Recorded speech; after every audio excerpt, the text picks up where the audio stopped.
Hello and welcome to the Tennis Menus Daily US Open Show, day 6, and the third round has wrapped up on this Sunday here in Melbourne. Happy Father's Day to all the dads out there. Val Febbo here with you. I'd like to say a happy Father's Day to my dad, Paul, my nono, and my dide, and all the other dads out there as well. But this show wouldn't be what this show is without this man. The Marc for PM is going really strong, this hashtag. But you know what? After today's announcements by Daniel Andrews, our Premier in Victoria, I think Marc for Premier might be a little bit more appropriate. But Marc Sophoulis, the best high-performance coach in the business, thank you for joining me. Happy Father's Day. And got a little surprise there with you.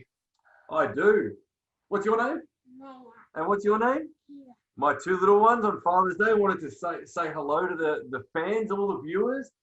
They've been spending the morning with me, so we thought we'd bring them onto the show and give it a little bit of a Father's Day touch. So they're going to go out and play in a minute, but they wanted to say hi to everyone. So everyone, say hi to everyone. Hi. Say Hi, guys. Happy Father's Day. All right. I'm not a father, but I'll take it anyway. See you guys. Bye. Have fun. See you guys. Nice to see you. Oh, and there they go.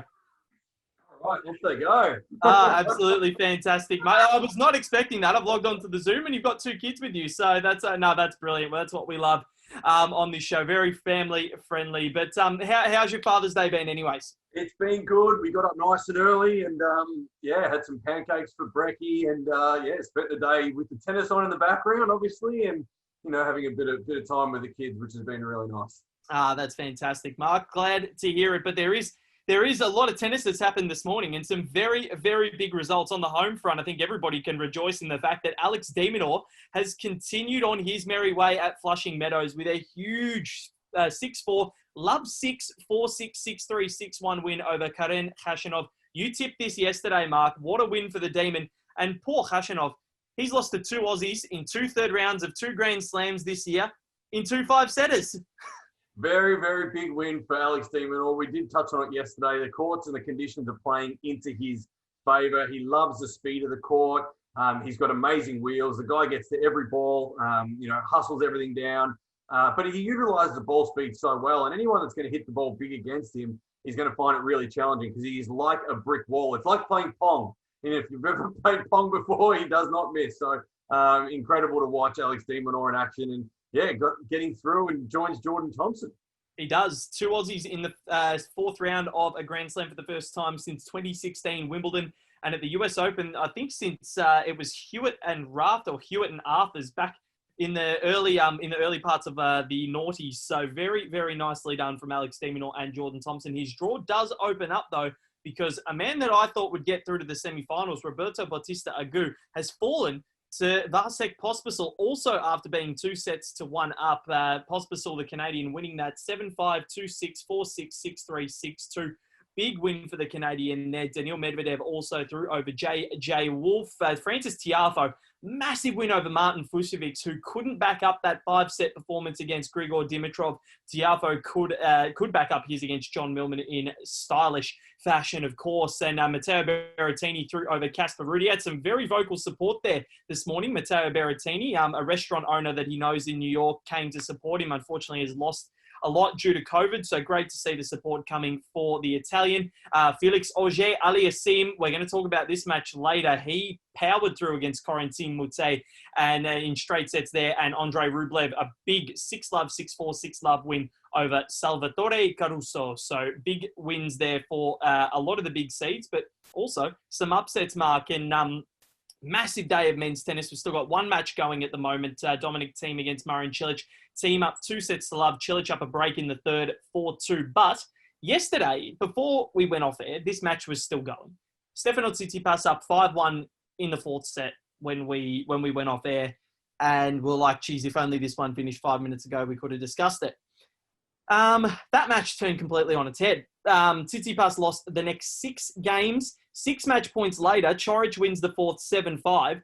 Tsitsipas goes up a break in the 5th, and then all of a sudden lost it again in a 5th set tiebreak. It was just it was just bonkers, really, the match. It really deserved a crowd, but 6 match points, Marc. What did you make of that from a coaching standpoint? Yeah, it was unbelievable to watch. I mean, once Coric got back into that match, you could always see it happening where Tsitsipas's mind was just still on those 6 match points. It was a real challenge for him. It was actually quite interesting to watch Coric getting very vocal towards Tsitsipas, and it was a little bit of I felt as a little bit unsportsmanlike in the way he was pumping his fist straight at his face and getting into him, which, you know, it's within the rules, but at the same time, I thought it was a little bit disrespectful at times. But, you know, it was quite a battle, an amazing battle between two players who just left everything on the court. And, you know, what an amazing match to finish the night on. I think it finished really early hours of the morning. So, you know, whether Coric can back that up, it was an amazing emotional win as well as physical. It's going to be a real challenge to see if he can do that. But, yeah, Tsitsipas is going to be hurting for a long time. And he did tweet about, you know, it's probably the funniest match, but the saddest match of his life. So it is a real challenge for him to be able to back that up and hopefully continue on over the next couple of months. He's had some very close 5-set losses in Grand Slams already in his young career. We think back to the French Open last year when Stan Wawrinka got him deep in a fifth in the fourth round, and then Borna Coric has done the same thing. So still a brilliant response from Steph. I think he's got a really mature head on his shoulders off the court. And far beyond his years, I think, on the court. And going back to what you said about Borna Coric with the unsportsmanlike conduct, I thought the same thing. Tsitsipas is a very vocal player on the court when he plays, and he tries to pump himself up with the, you know, let's go, and you know, a few words in Greek that I'm not 100% sure of what he's saying, but you know, he likes to pump himself up, and it looked like Coric's pump ups were more to get into the grill of Tsitsipas and were more in spite of the Greek star than they were to pump himself up. So yeah, I concur with those thoughts, but tell us about the tweet, or what you think of the tweet, and what you think of Tsitsipas's demeanour as a coach. And is that something that you really look for in a young player? He's a deep thinker, and he loves to get into his thoughts, and he's really intricate in the way that he does that. And I do really like that about him. And he seems very humble as compared to the other guys on tour. Yeah, he seems like he's got his head on his shoulders, doesn't he? I don't know him at all. Have never met him, but, you know, from looking on the outside in, he seems like he knows what he wants and where he's going, and he doesn't take tennis that seriously after he finishes the match. And I think that's a really good trait to have. He can let go of things pretty quickly, but he does get fiery on the court, and he has, you know, been seen to go at his coaching box a lot, especially his dad. And we did touch on that in yesterday's show about the parenting coaching, which I find very, very challenging in itself. But no, he's definitely a superstar in the making. I mean, the guy's phenomenal for his age, and good head on his shoulders, and he'll be back. And, you know, this might take a little while to get over, but, you know, hopefully it doesn't take too long for him. Fingers crossed, because he is one of the most prodigious talents on tour. But moving on to today's results, and it was a big, big win for Felix Auger-Aliassime, getting through to the fourth round of the US Open. He destroyed Corentin Moutet 6-1, 6-love, 6-4, but he credited data analysis as well, and mindfulness as sort of keys to his win. And talk us through both of those and how important those two factors are in sort of getting together all the different pieces of the puzzle to win a Grand Slam. Yeah, it's interesting because I feel like data and mindset are working hand in hand a lot. And people will say, oh, they're two totally different things. Well, no, they're not, because what we've got to understand about the human brain is that it needs direction. And I call the brain a Google Maps. And basically what you do is you type in the destination when you walk on court, which is you want to win, but then you've got to have your direction to get there. And the data gives you direction. So when you've got an analyst on your team, which I know a lot of these guys now do these days, is that you have this data come in, they formulate plans for you. Your coach gives you the game plan, and that is your Google Maps to get to your destination. That is your turn left here, turn right there, go straight 500 meters, and you get to where you want to go. The brain needs a conscious thought. We can't play through subconscious mind all the time. We have to have the ability to play consciously in our thought processes. And that makes sure with the data analysts on our team, it helps us to have and formulate good plans and really structured plans. The other part of that is that a lot of players are also working with mindset coaches and working with sports psychologists. And that is more along the lines of how to calm down, get to your routines, really focus your mindset, stay present, etc. So without being present, we can't have a game plan because we're thinking too much in the subconscious mind if we're not present. And therefore we lose our focus. So it's so important to match the two hand in hand. Have a real conscious mind, really get your focus points to the present moment, and then have the plan to be able to then focus your energy towards a goal. And that's a really important hand in hand motion that coaches are now using these days.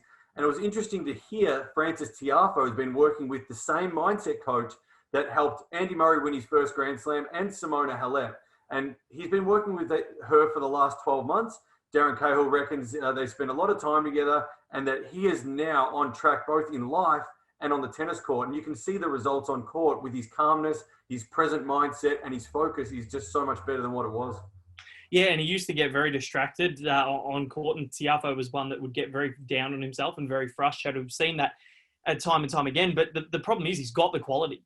And if a mindset coach is going to bring him to that next level, we saw him in the 2017 US Open push Federer to 5 sets. We saw him at the 2019 Australian Open get to the quarterfinals and get himself through to have his first big result at a slam. Well, he's here again, and he's got a chance to get through to another Grand Slam quarterfinal. And I think that does help him a lot in terms of his goals and what he can do for the rest of his career. He'll, I think it's a really good thing to have in your arsenal, to have that good mindset. But the data analysis is something that I find fascinating, and how players utilize that, and data analysis in general are unbelievable, because they pull all these statistics from anywhere, and their job can have such a massive effect on one match and essentially history as well. So it's unbelievable what they do.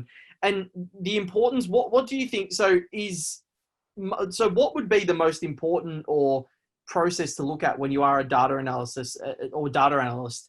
Would you just look at all the players' strengths and where they play to, or would it be where the opponent's weaknesses is? Do you look at more your own game or your opponent's? It's a good question, and I want to give a shout out to Shane Leonard from Data Driven Sports Analytics, because Shane is obviously a partner of ours at the Tennis Menu, has a package on our website which is quite incredible, breaking down the game. He's working with Ons Jabeur as well as several other players at the US Open, and Ons Jabeur made the 4th round, just losing just right now to Sophia Kenin. But Shane and I have had a partnership for a while now. What we do is Shane breaks down the match for me. And will send me data based on the player, their strengths, their weaknesses, where they go on big moments, what they do under pressure, and so many different things like that. And then basically I then sit with him and go, okay, well, what are the 2 or 3 key things that we can break down? When you look at a player's processes when you go on court, you focus mainly on what your player can do really well, and you expose 2 or 3 elements of your opponent. Now, if you focus too heavily and you go into too much detail on the opponent, your player then forgets what they're really good at.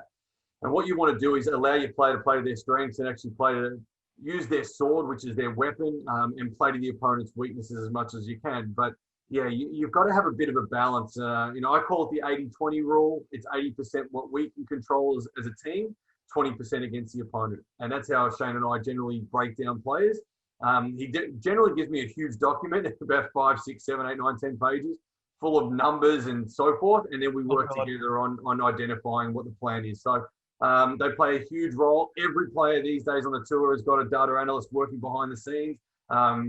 It's amazing what these people do, but they give you the raw facts and the raw details. And as a coach, you've got to use your art, which is the ability to deliver what the analyst gives you.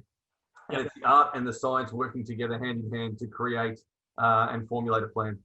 Absolutely love it. And we've seen Craig O'Shaughnessy, data analyst, working with Novak Djokovic and Matteo Berrettini over the last few years. So we've seen it very prominently on the ATP Tour as well, on the WTA, as you said. So big morning of results there for the men on the men's side of things, and also the women's now. So Sloane Stephens won the first set against Serena 6-2, but then Serena just powered through. I didn't expect her to get through this match, and she wins it 2-6, 6-2, 6-2. Big win for the 23-time major champ. Madison Keys retiring against Aliza Cornet, who finally completes that career slam of moving through to the 4th round of every slam. She's never made it through to the quarters of one, but now she has a pretty good chance because she's taking on Svetlana Peronkova, who destroyed Donna Vekic 6-4, 6-1. Maria Sakkari over Amanda Anisimova 6-3, 6-1. Victoria Azarenka over Iga Swiatek 6-4, 6-2. Sophia Kenin fighting off a strong challenge from Ons Jabeur 7-6, 6-3. Elise Mertens, as we mentioned yesterday, 7-5, 6-1 over Christina McNally. She's playing some really good tennis. And Karolína Muchová over Sorana Cîrstea, 6-3, 2-6, 7-6, saving 3 match points in that final set tiebreak. And another case of saving match points to go on and go fourth, Marc. Yeah, some of these players are getting the jitters a little bit in this tournament. And, Sorana Castello, I thought, had that match wrapped up and, had 3 match points in that final set tiebreaker. And, yeah, it's unfortunate that she couldn't close it out. She's actually a fantastic girl. I've spent a little bit of time with her at the Hopman Cup in 2011, and that was an amazing experience. But, unfortunate for her. But, yeah, it's one of those things that the mindset is so important, and it's important to be able to stay present. The match isn't over till it's over. We talked about tennis being a sport where there's no time limit. So the finish line could be whenever that last point is finished, that's your finish line. And Sorana just could not get over the line, similar to Stefanos Tsitsipas. But some amazing results. It almost looks like the tournament of the mums. Azarenka, Serena Williams, Pironkova going through, coming back after having children. Maybe it's a little bit of a formula for success. Maybe go away, have a kid, come back, and you'll dominate the sport. But it could be a nice little formula we give to a lot of those players out there. Might be, who knows? Maybe a father might win for Father's Day. Who knows? It's around that time of the year, so maybe, who knows? But Castello is one for me that her best tennis is, as we spoke about the other day, best tennis right up here, but her worst tennis can be so far down as well, and she can just get inside her own head. And she has been a top 10 player before, and she can play some unbelievable tennis, and she's pushed the best in the world for many, many years now. But it just sometimes the inconsistency can be so frustrating, can't it? Yeah, just not having the artillery as well. Like, you look at the top players at both sides of the game, male and female, and you look at the artillery they have. Sophia Kenin may not be a big girl, but gee, she can crack the ball and she can move, and she's just got weapons in her movement and off the ground. Petra Kvitova, big hitter. Serena Williams, big hitter. All these players have got something, and Sorana just lacks that little bit of pop on the ball. Serve isn't quite at the level, but she'll compete. She'll play at a level, but I just don't think her best is as good as the rest. And she's done a great job to consistently be there for the last probably 10 years, which has been a great feather in her cap to be able to do that. But probably just lacks a little bit of the polish that the top players do. Yeah, and that's been the problem for so many players, and even the guy on the men's side, they showed on the ATP Facebook page Thomas Berdych highlights. One of the best players never to win a slam, and he was always thereabouts, but against those top guys, whether the artillery is also mindset. 100%. And sometimes, if you don't have the mindset that you can go out and beat these guys in a big 5-set match, the Federer, the Nadals, Djokovic's, the Murrays, the Wawrinkas, you don't think you can do it, well, then you're beaten already. So, no, I love the mindset chat, and I love and I love the roadmap that mindset, data analysis, and then your coaching directions are the ways to get there. Roadmap seems to be a very popular phrase in Victoria today, so let's probably steer clear of that with the new COVID roadmap to get out of. I don't know. We'll move on from it. We don't need to be talking about it. It's already confused me and muddling me up. So we should stick to tennis because it's what I know, it's what I love, it's what I can talk about, hopefully without stuffing up. But tomorrow morning. Now, look, we're a week into this tournament. We're heading into the second week, and the men's draw seemingly opening up for a couple of players, Marc. But is your final still the same? Is it still Djokovic, and is it still Medvedev? I think it's their tournament to lose. They're both playing some really good tennis. They're both, hitting the ball well, thinking well, moving well. They look like they're cruising through this first week of the tournament pretty easily. So there's no doubt they're the two that they're going to be the hardest to beat. And the women's draw? And the women's draw, I mean, I love what Kenin's doing at the moment. Osaka's playing some ripping tennis as I've picked her at the start of the tournament. And obviously Serena Williams, you can't discount someone who's won 23 Grand Slams. So, Kvitova's still there. And I think our winners are still there, Val. So I think we're going okay at the moment. Look, it's going to be an interesting next probably 48 hours to see, which one of these players actually gets through. Very, very excited. But yeah, I'm excited for the women's bottom side of the draw. Kenin was really good against Jabeur this morning. Jabeur threw everything at her. The kitchen sink was well and truly thrown over the net.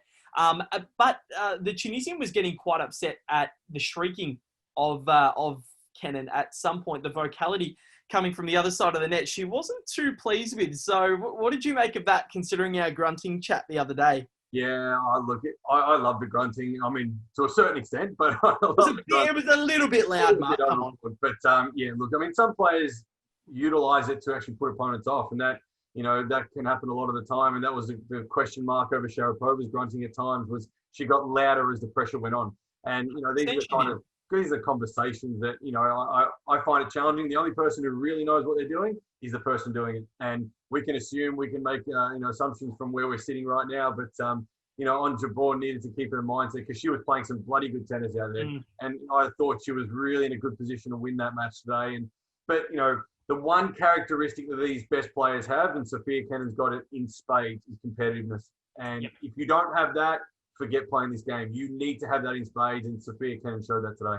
She sure did. She was absolutely fantastic in keeping the American dream alive. So many of them still in the women's draw. In fact, how many are there? There's Brady, there's Rogers, there's Serena, there is Kennan. So 4 still in the women's draw. Tiafoe, the last man standing on the men's side of things. But the schedule of play for tomorrow, Mark, starting on Arthur Ashe Stadium, Yulia Putintseva against Petra Martic. The opening match on Ashe, Novak Djokovic against Pablo Carreño Busta. Absolutely fantastic matchup there. Carreño Busta, the semi-finalist at the US Open back in 2017, so knows the court well. Denis Shapovalov against David Goffin. That's exciting. A brick wall against the firebrand. So looking forward to seeing what happens there. Danger match for Naomi Osaka. Annette Kontaveit, dangerous player. So that's the second matchup on Ashe tomorrow night. Jennifer Brady against Angie Kerber. Alejandro Davidovich Fokina. I love saying it. We're going to get to say it pretty much every day until he goes out of the tournament. So it's just exciting me every time I see it on the screen. I highlight it and I just get excited to go for it. Alexander Zverev is his opponent. Shelby Rogers and Petra Kvitova on Louis Armstrong Stadium. But the evening session, Borna Coric against Jordan Thompson. Can Borna back up? But can the Aussie get through to a quarterfinal? I don't think there's been an Australian quarterfinalist on the men's side at the US Open since Leighton Hewitt in 2006. Hewitt made the 4th round in 2013. Again, lost to Mikhail Yuzhny in a really tight 5-setter. But since then, John Millman did it 2 years ago. What am I saying? Just forgetting my stats. Jeez, I'm having a mare today. Absolute mare. John Millman did it 2 years ago, so scratch that. So he's looking to become the second in 3 years to do that, as is Alex De Minaur in 2 days' time. But some big matches. Your quick tip for Coric and Thompson? You know what? I want to say Thompson. I think Coric is probably the favourite going into it. But you know what? He's backing it off a massive emotional win against Tsitsipas and a long match that went deep into a morning. You know what? Jordan Thompson going to make his first ever quarterfinal of a Grand Slam. And, let's do it for the Aussies, Jordan. Yep, Aussie pride. And I think so as well. Coric just spent over 11 hours on court this tournament. 2 5-set matches. He came back from 2 sets to 1 down against Juan Ignacio Londero in the second round. And then the third round against Tsitsipas, 2 sets to 1 down and 5-1 down in the fourth. 2 4.5-hour matches. Not sure how you back that up against a fitness machine like Jordan Thompson. For Tomo, I think it's all up here. If he's switched on, he's winning. So absolutely ripping day of tennis that we've got to look forward to tomorrow morning. Enjoy the rest of today because Cilic and team is still going. But Mark, thank you very much. Enjoy the rest of your Father's Day with your family. It's a beautiful day outside in Melbourne, so enjoy it in the backyard because we can't do too much else. Well, we have got fish and chips on order. That's why we're doing this show a little bit earlier than normal. Fish and chips has been on. We're going outside. We're going to sit out there, enjoy the sunshine, watch the last little bit of team versus Cilic, and be back tomorrow with the next day, which is going to be absolutely incredible tennis. Absolutely brilliant. Hashtag Mark for PM. Keep it coming, guys. And remember, we want your questions as well. If you've got anything that you want to ask us in this second week of the tournament, we want to hear. Mark will answer all your coaching questions and give him any scenario. He'll be able to coach you out of it. He's an absolutely brilliant man and he knows exactly what he's doing. Add another hashtag, better than Moratoglu. I'm just making him laugh now. This is fantastic. But Mark, happy Father's Day. Remember, you can follow us on Twitter at not Breakpoint Pod. That's my other one. That's Breakpoint Podcast. You can follow them. But at the Tennis Menu on Twitter and Instagram, and the Tennis Menu on Facebook, as well as the tennismenu.com. All you need to know about the world of tennis. Mark's got so many drills on there that's absolutely brilliant. You can watch them make your game better. We've got news, we've got blogs, we've got coaching articles as well. plenty to get through. Shane Leonard's data-driven analytics stuff on there as well. He's a wonderful partner of the Tennis Menu. So get around all of it, tennismenu.com. Subscribe, buy a package. Absolutely fantastic. I've been Val Febbo. Enjoy the rest of your day, tennis fans.